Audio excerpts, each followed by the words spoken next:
The conversation you had yesterday is already almost gone. Not fading slowly over years, not slipping away over decades of aging. Gone within hours.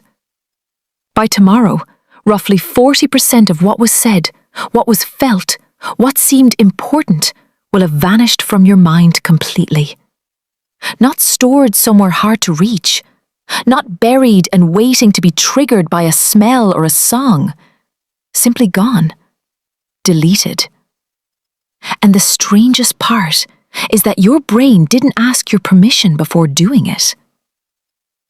Most people assume forgetting is a failure, a glitch, something that happens because your brain is tired or distracted or getting older.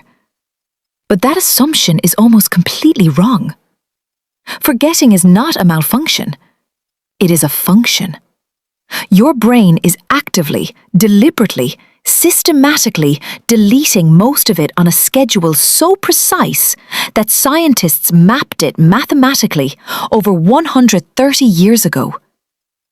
In 1885, a German psychologist named Hermann Ebbinghaus decided to study his own memory with the rigor of a physicist studying gravity. He created thousands of meaningless syllables, specifically so that prior knowledge couldn't help him remember them. Then, he memorized lists of these syllables and tested himself over time, at intervals ranging from 20 minutes to 31 days, tracking exactly how much he retained and how much he lost.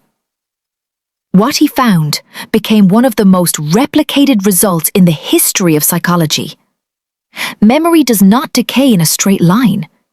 It collapses in a curve, and the curve is brutal. Within 20 minutes of learning something new, Ebbinghaus had already forgotten around 40% of it. Within 1 hour, that number climbed past 50%. By the end of a single day, it approached 70% for information with no reinforcement. The steepest drop happens almost immediately. You lose more information in the first hour after learning it than you lose in the following month. Your brain isn't waiting to forget. It starts forgetting the moment the experience ends. Modern neuroscience has confirmed and refined Ebbinghaus's findings, using techniques he never had access to. In 2015, researchers at the Riken MIT Center for Neural Circuit Genetics, led by neuroscientist Susumu Tonigawa, used optogenetics, a technique that allows scientists to activate specific neurons with light to physically locate individual memories inside the brains of mice. What they discovered changed how neuroscientists understand memory storage entirely.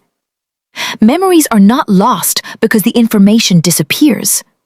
The physical trace, called an engram, often remains intact in the brain long after the memory becomes unrecoverable through normal recall.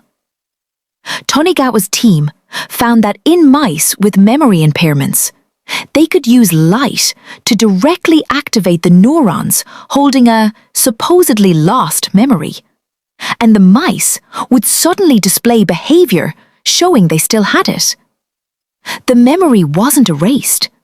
It was inaccessible. Your brain didn't destroy the file.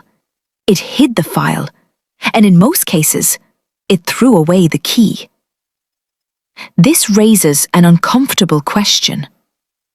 If the memory is still there, physically, but you can never access it again, is it functionally any different from a memory that never existed at all? But why would a brain do this? Why would evolution build a system that so aggressively discards the record of your own life? The answer comes down to a problem neuroscientists call catastrophic interference. Your brain has finite resources and an overwhelming amount of incoming information. If every conversation, every meal, every walk to the store was stored with equal permanence, Your neural architecture would become so densely overwritten that retrieving anything would become impossible. Signals would blur into other signals. Forgetting is not the opposite of memory. Forgetting is what makes memory usable at all. In 2017, a research team at the University of Toronto, led by Paul Frankland and Blake Richards, published a paper in the journal Neuron that reframed forgetting entirely. They argued that the goal of memory is not to preserve the past with maximum fidelity. The goal of memory is to guide future behavior in a complex and changing environment.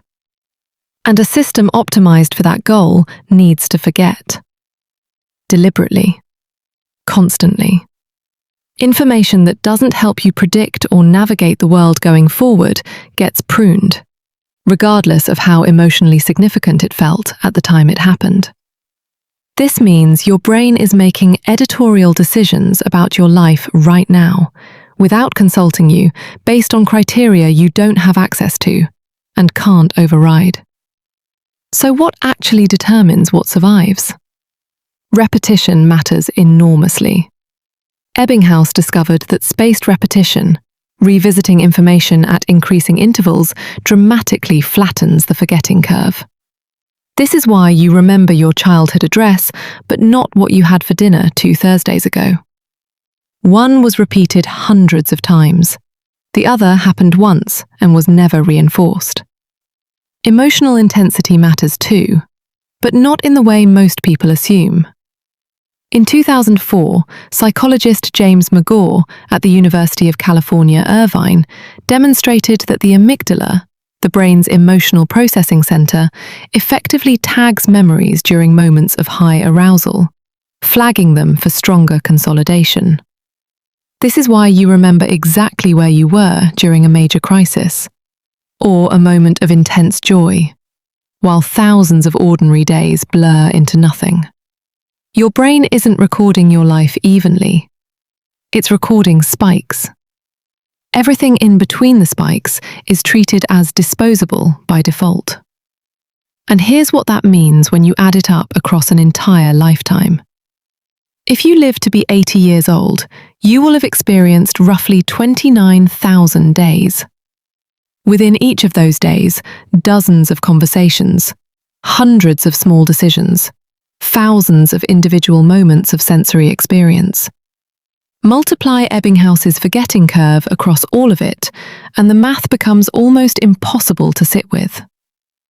The overwhelming majority of your life, measured not in years, but in individual lived moments, has already been deleted by the time you reach any given day.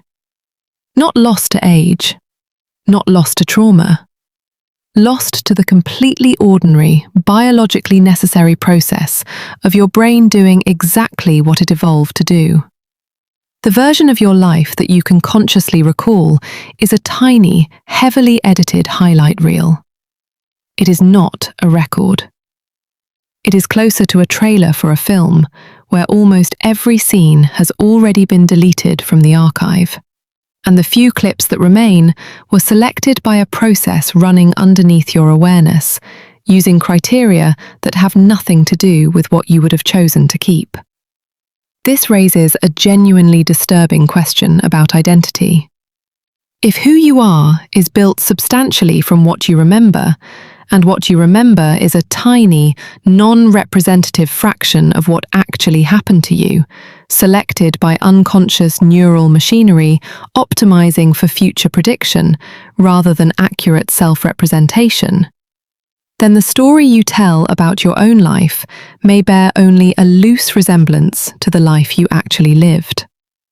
You are not misremembering your past because you're getting old or careless.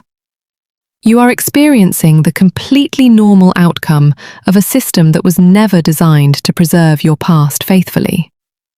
It was designed to help you survive tomorrow, using only the fragments of yesterday that seem statistically useful for that purpose. The emotional weight you assign to specific memories, the ones you return to again and again, the ones that seem to define who you are, may simply be the ones your amygdala happened to flag during a moment of high arousal. Not necessarily the moments that mattered most. Somewhere in your memory, right now, there are engrams, physical traces of experiences you can no longer consciously retrieve.